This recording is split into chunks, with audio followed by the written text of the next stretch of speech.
Once you wake tomorrow, you will forget everything."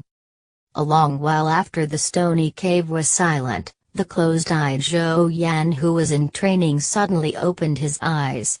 He turned his head and watched the sleeping beauty, Yunzi, lying on the stone bed. Slowly getting off the stone platform, he came to the bedside and swept his gaze over the elegant and attractive curves. Finally, his eyes landed on the beautiful face with the slightly knitted eyebrows.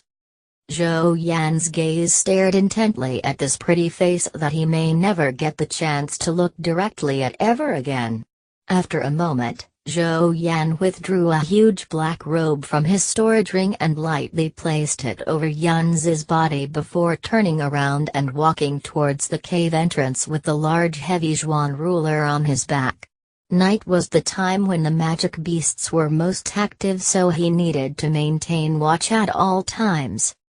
When Zhou Yan turned around, the closed-eyed sleeping Yunzi abruptly opened her eyes.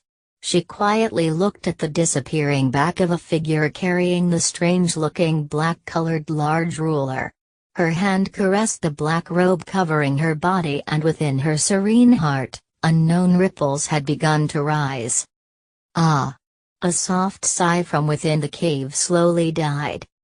When the warm dawn shined upon the sleeping Zhou Yan, his sleepy eyes began to open.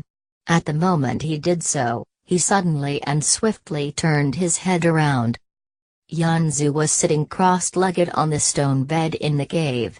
The strange-looking long sword was placed on her legs. Today, she had changed into a snow-white plain dress, and her originally lazy-looking phoenix hairstyle had once again been gathered together, giving off a faint noble feeling.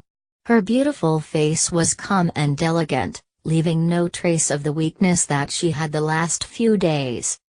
Appearing as though she had felt Zhou Yan waking up, Yunzi's eyes also opened.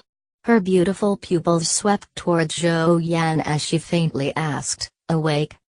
The voice was as clear as it had always been, but this time around, it carried a little coldness.